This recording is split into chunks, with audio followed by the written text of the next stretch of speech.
You are listening to the Pro-Black Perspective on KWAZ Radio.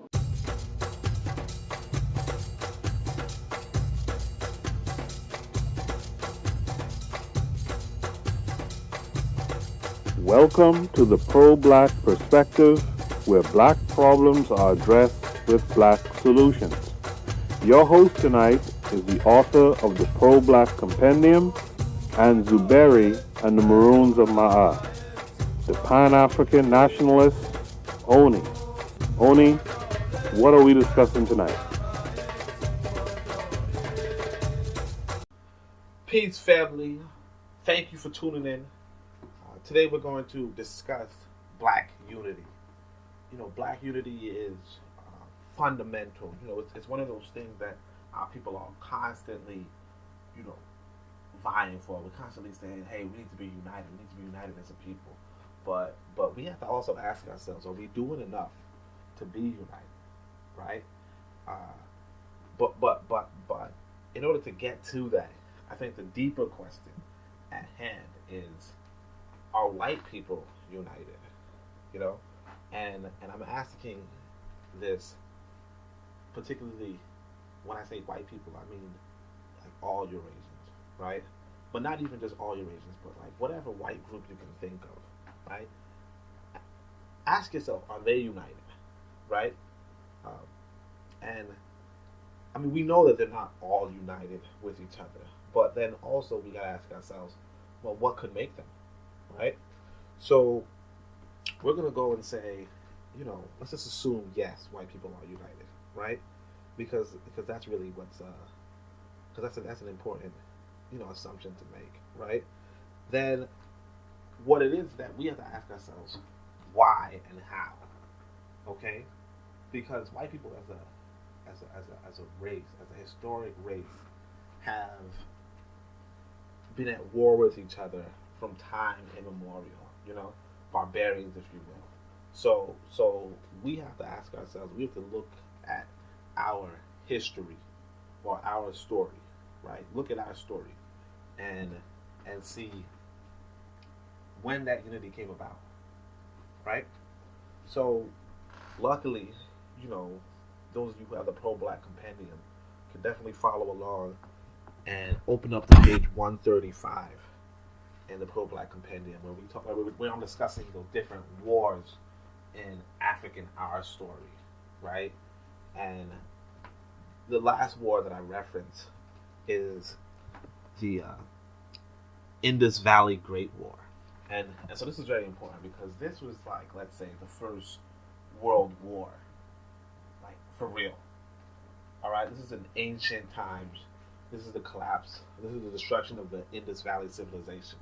And for those who don't know what the Indus Valley civilization was, it was one of the earlier civilizations outside of Africa, right? Following the Maa Confederation, which is stuff I discuss in the book, but it was destroyed by Aryan invaders, right?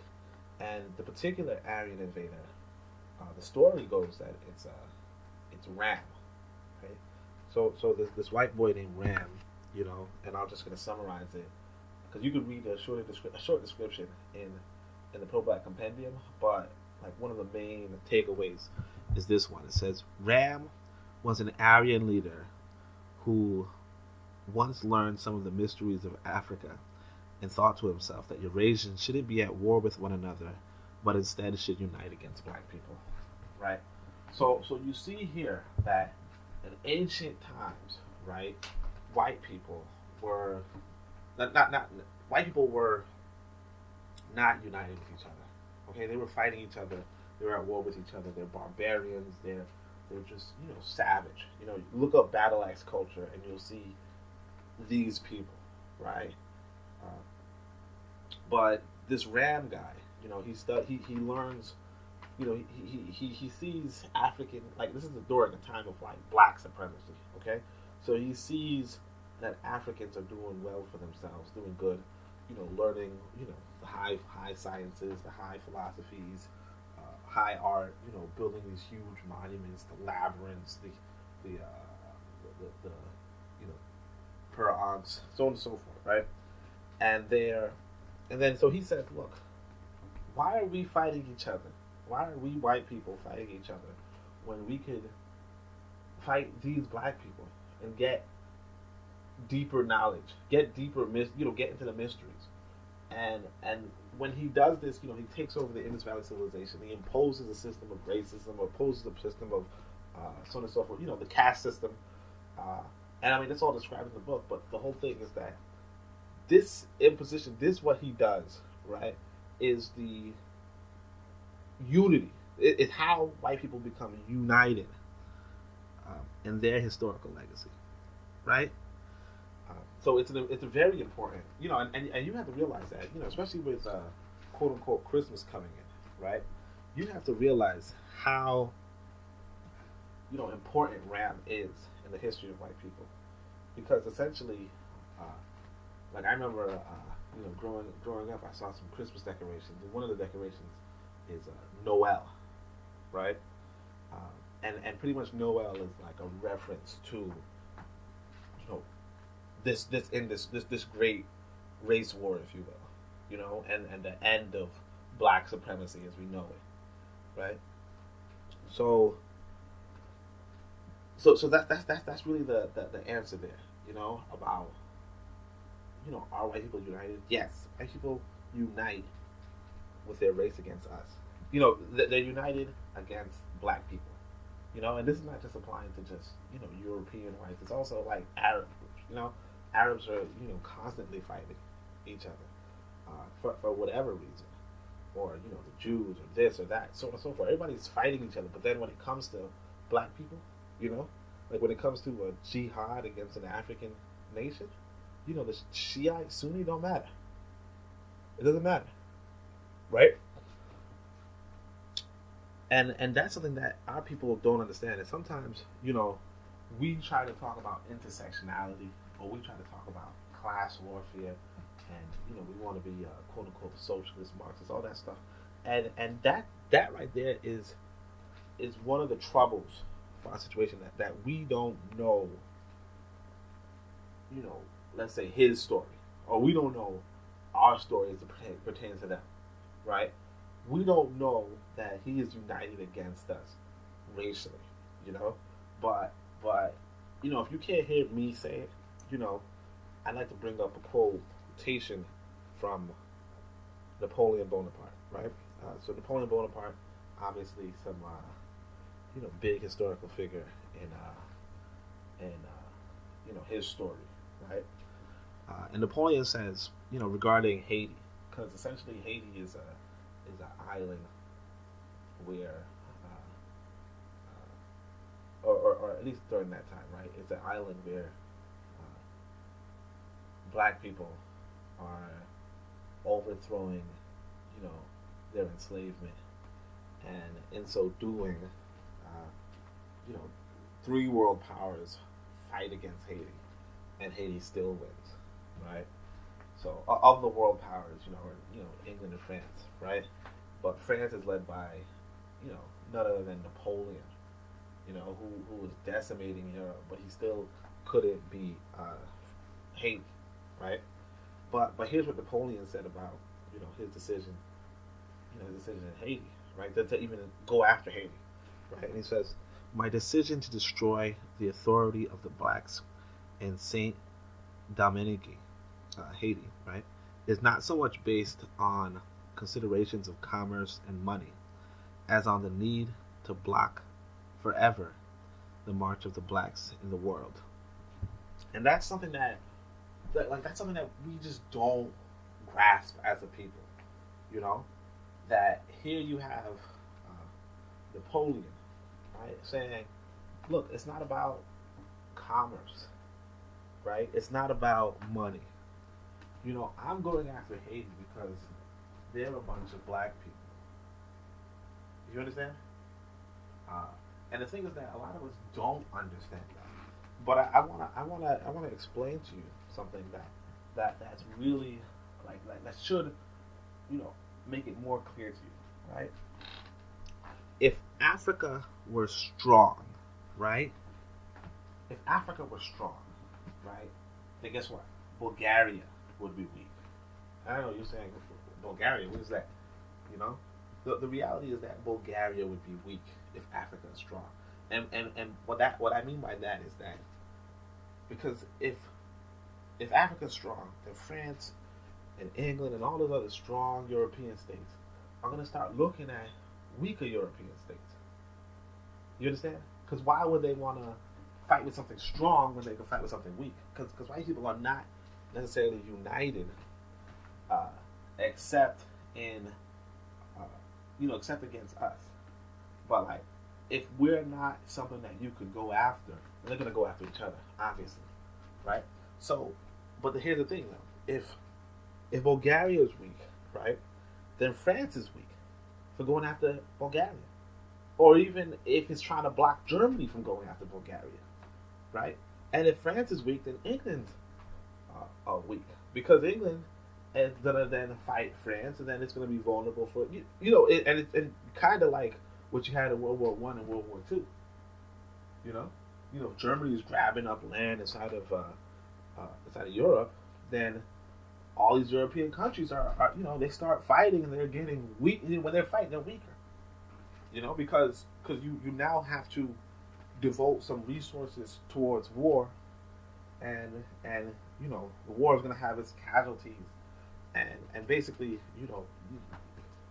I shouldn't have to explain this, but yeah, you get weaker, in a fight, right? So the white man is not interested in being weaker. So he is always going to be interested in you being weak. Because as long as you're weak, he's not weak. You see what I'm saying? He stays strong because his people, the white people, they figure, hey, look, if black people, if we're all united against black people, then we're not fighting each other. And it goes back to Ram. You see what I'm saying? The Indus Valley civilization. It goes back there. So anytime if black people want to know why Haiti is weak, it's because, like Napoleon said, well, we just don't want black people to be strong. You understand? Because I detail this in the book too, but part of the reason why you have Latino government in Southern America, right, is because, or Latin America, is because they didn't want black governments in those nations. Even though they had huge black populations, these Latinos got power because black people, they don't want black people to have power. No matter if black people were going to work with them, right? So that's really the crux of it, that they don't want you to be strong, right? And you got to go back into their history, right? A lot of us don't know this, but England and France were in a 100-year war, and you can look it up. It's called the 100-Year War. Okay. England and France hated each other. Okay, like throughout their history, they hated each other. But guess what? They were best friends at the Berlin Conference. You understand what I'm saying to you?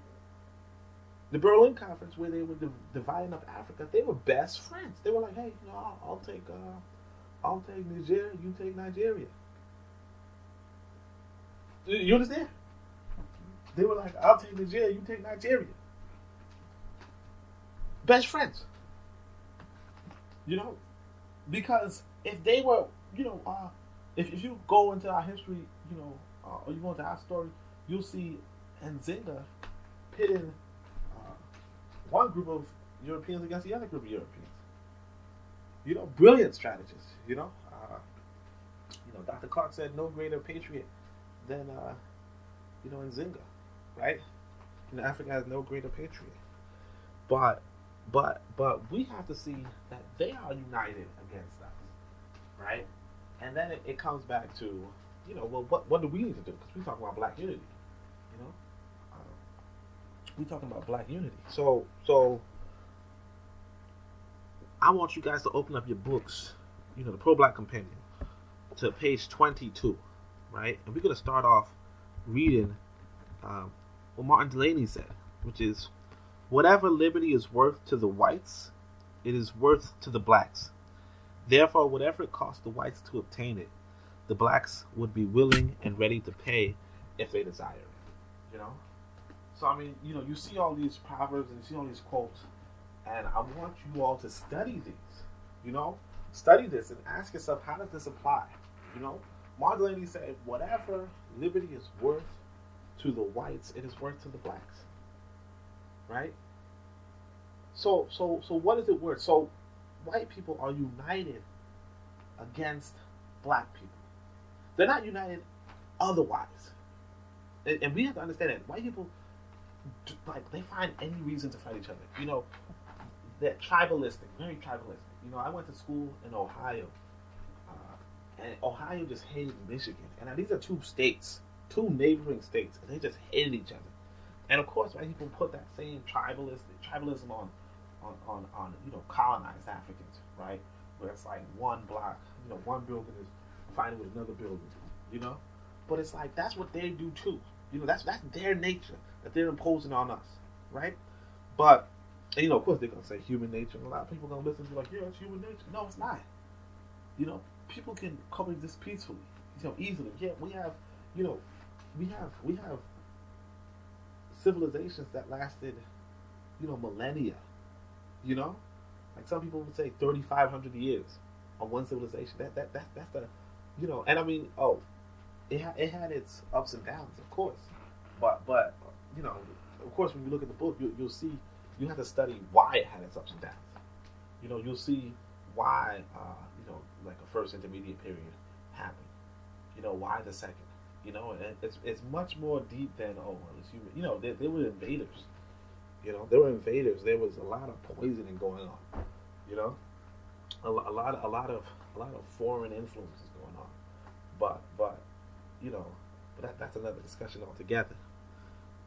Right now, I want you to look at you know, page 23, right?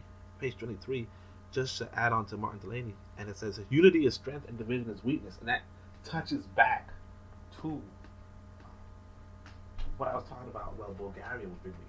See, because we're not thinking of that way. We're thinking, hey man, why can't Africa just be strong? Why can't we all just build up Africa? Because the white man says if Africa's strong, we're gonna be weak. We're gonna be fighting each other. Because you have to realize that they have to be aggressive.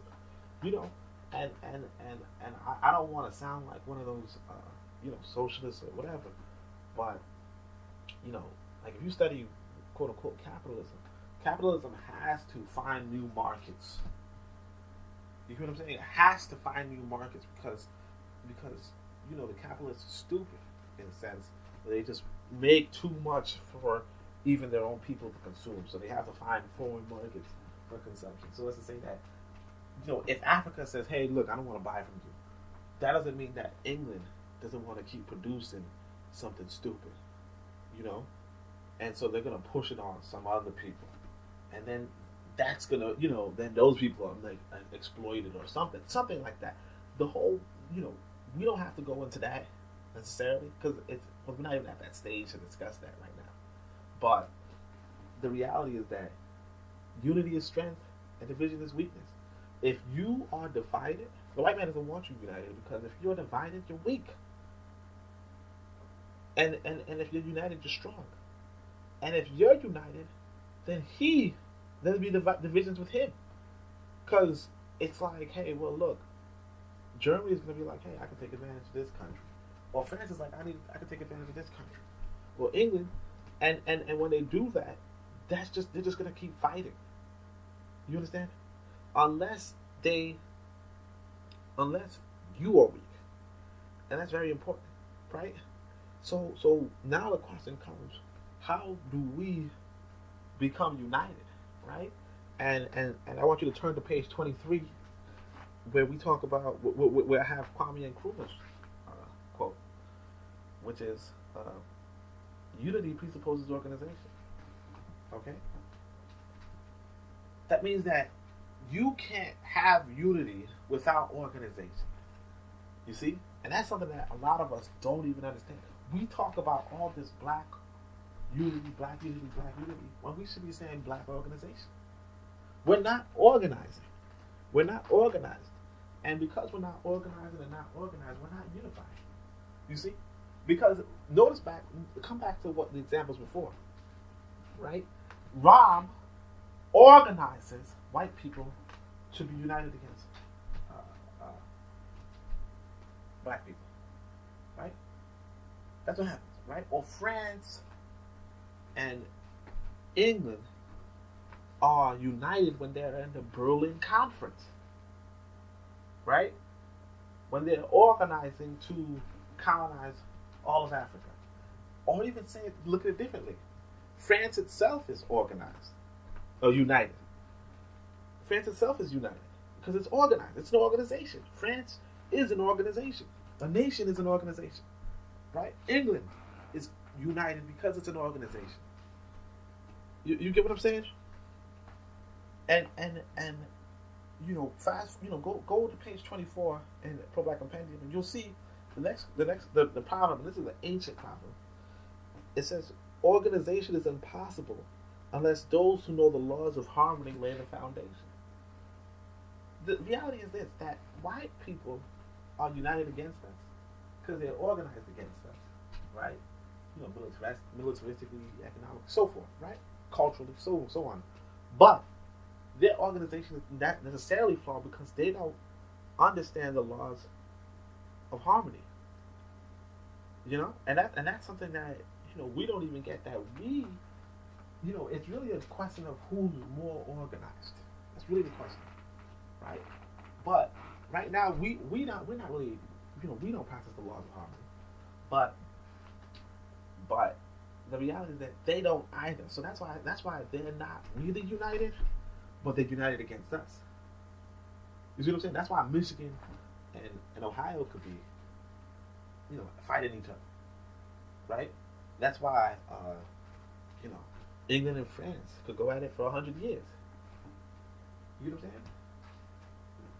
I'm saying? And this was this was a long time ago. So that was like 5 generations. Of fighting each other, deep animosity, because they're not really organized under the laws of harmony. So, and that's something that we have to realize, that when we organize, right, we'll organize better than them. But right now, that's not the case. It's not the case. And you'll see that, and I'll give you some time. You gotta go to page 10 of the Pro-Black Compendium. Go to page 10 of the Pro-Black Compendium, right? Give you some time, right? And look at the Kwame Ture quote. He says, "There's no such thing as an inferior people. There are oppressed people, and they're not oppressed by superior people. They are oppressed by people who are better organized than they are. The reason why the Ku Klux Klan terrorizes us is because they are organized. They have meetings every week, and their members go to the meetings. They discuss racist ideology. They internalize it, and then they mobilize it. They even make uniforms for that. Not many of us can say we go to meetings every week for the people." That's it. Reread that. Replay that. Kwame Ture letting you know that they, right now, are more organized than you. That's not to say that they have perfect organization. That's not to say that. It's the fact that they are more organized than you. People can look into, if you want to look into the Klan was incredibly abusive to women in their organization. And of course they will be. Because white people are incredibly abusive to women. Which is another thing why it don't make no sense for no black people to make no black people to make any alliance with white people unless they want, black women to be abused. Because white people are always going to abuse women, because it's intrinsic to their culture. It's their culture, But don't believe a white woman's tears, because and trust me when I say that, because you can look at these election results. White women stay voting against white women. Stay doing it. But somehow we still believe the crocodile tears when they're like, man, white women are oppressed. No, if you voted, you see what's going on. Like, you are advocating the women abusers. You understand? Or even just to stay in a contemporary. You have these white people now coming forward about all these abuses. They were silent on this for the longest. And then you had a sister who was coming forward about the abuses. She came forward a long time ago. She was like, as soon as this happened, oh no.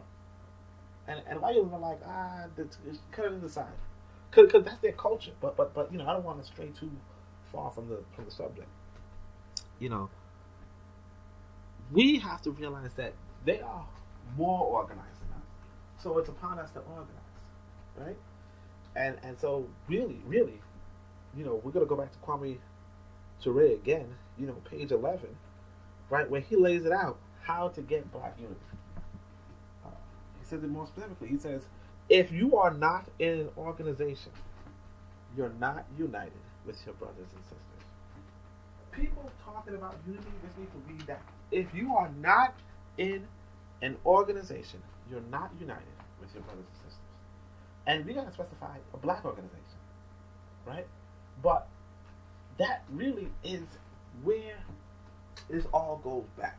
So we're gonna follow Kwame Ture and really go into this, because in Zuberi, a lot of you read Zuberi, and Zuberi, he says, look, when people just say organize, they should at least say what kind of organization. I just read my son this chapter last night, and I said, look, I gotta, if I'm gonna talk about this, I gotta talk about this. So I can't. Like when I was younger, I said, look, I'm gonna create an organization. Right? I created the African Blood Siblings, and we have weekly meetings. And I'm gonna be honest with you, when we had weekly meetings, it was the most united I've been with brothers and sisters. Okay, when I had monthly meetings, it wasn't as united. It was more like, oh, okay, And then if somebody missed a week, missed a month, it was like, forget it. You know what I mean? Like, well, who were they? But the most united I felt, if you missed a week, in a weekly meeting, it's like, okay, how you been? Since then, right? But if you missed a month, it's 2 months. You got to be meeting with people every week. Okay, so that's the first thing. So it's like, African Blood Siblings has its minor chapters. You can have your own chapter. You don't really like. But the main thing, the main, you have your own chapter, but you discuss, let's say, the 8-week disciplinary program, right? And then you've also devote yourself to building institutions in your community, to the point of, like, let's say, getting a community center, right? But you don't necessarily, that's not the only thing that you have to do to be organized. Because like I said, the Klan, is not necessarily building community centers. You know what I'm saying? The Klan is meeting up, discussing racial theories, so on and so forth, and also mobilizing on it. And that's really what I want you to do. Like, if you can't find a black organization out there, right, that's meeting up every week, that's all black, and you don't want to just, follow the template I laid out for you, make one. But make it meet every week, and as I'm going to say, make sure you're studying something black, you're meeting up, but you're meeting up around something black, not like, religion, not like a white religion, none of that stuff. Not like, a white social issue, meet up around something black, okay? Make it only black, right? And this is I'm trying to outline a recipe for being united, just to clarify, right? And like, so for me, what I was doing the 8-week disciplinary program, and that's pretty much what I included in the Pro-Black Compendium, right? And I was also doing other proverbs and pamphlets, and I also included that in the Pro-Black Compendium. So I had conflict resolution sometimes, we discussed, how to resolve conflicts. I had ancient African proverbs. I had proverbs from the Congo, which were, very deep, and had me practicing, my Kikongo. But but you don't have to just do that. You get what I'm saying? You could meet up around Blueprint for Black Power. Okay, just every week y'all meet up around Blueprint for Black Power, right? Or every week you meet up around Miseducation of the Negro. Or every week you meet up around Message to the People. Any book, Destruction of Black Civilization, anything, right? Drusilla Dungy Houston's, wonderful Kushites. Meet up around anything that's black. And the only reason why I would press for, my 8-week disciplinary program, which does have like a older version online, right? For free. If y'all really concerned about that, right? But the reason why I would push that is because it's in proverb form, quote form. So it's not heavy. It's not heavy text, and I know a lot of people would rather just meet up and discuss, But if you have people that want to read,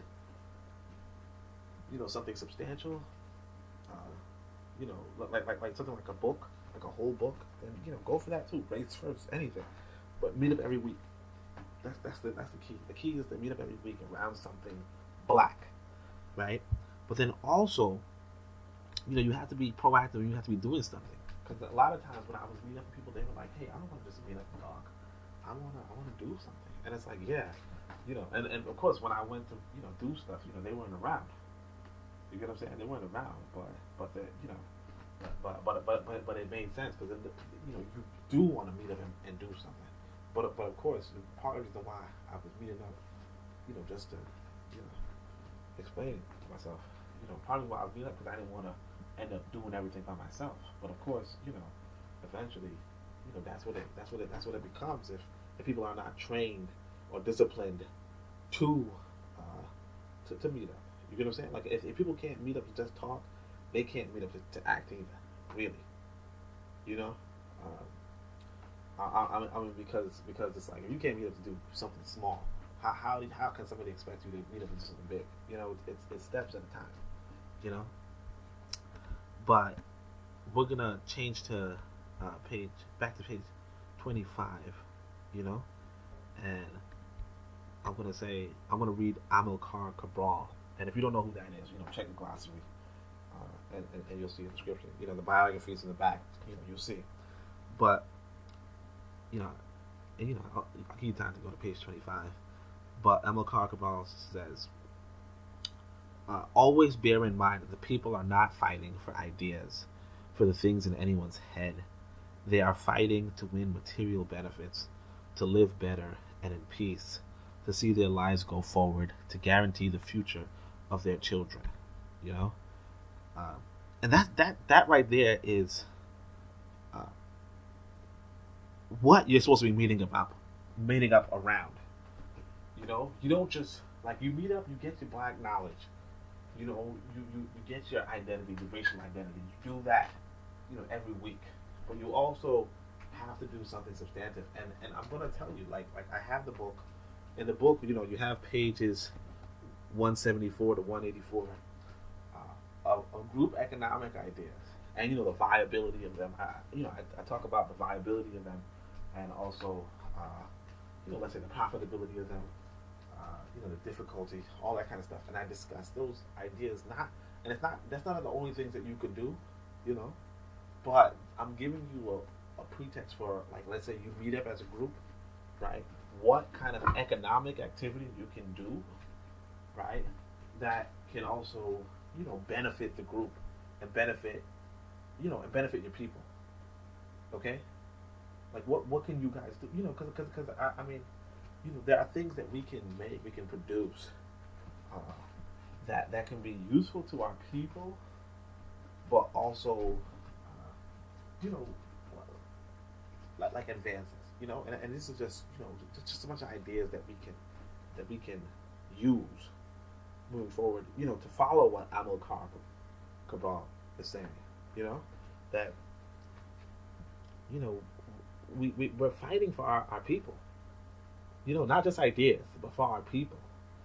And so, I'm gonna turn back to page 24, just the page before, and I say, look, peace is the fruit of activity, not of sleep. And that's really where we're at here.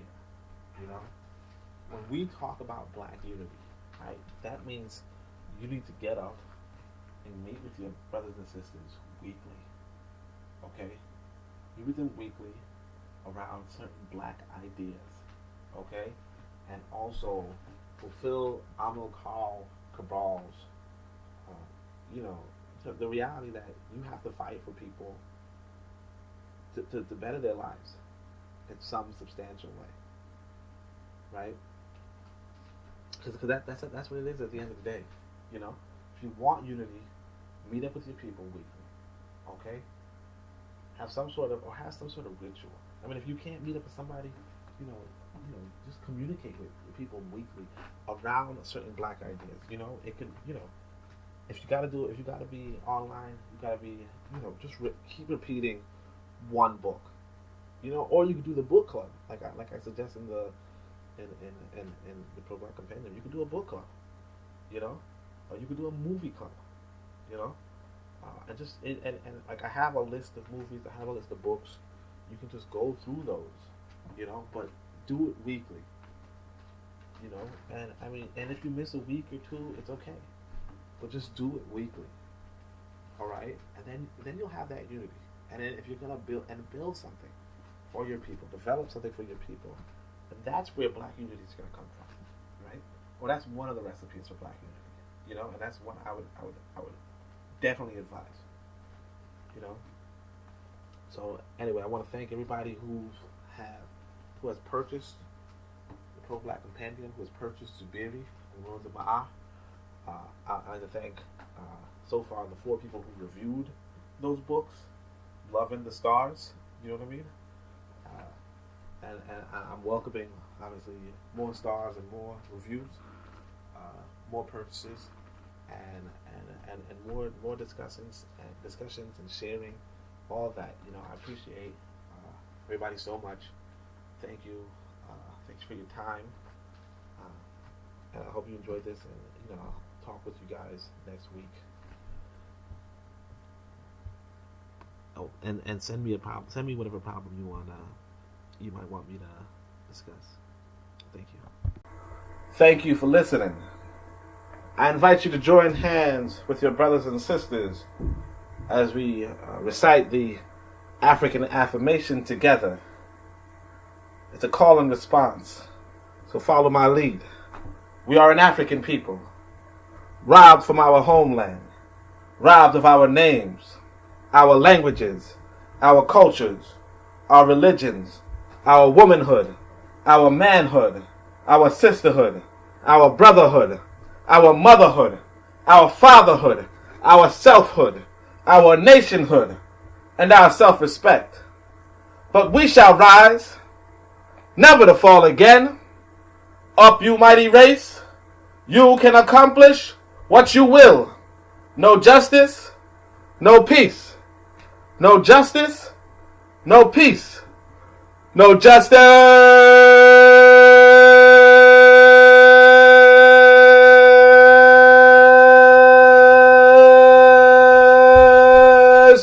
no peace.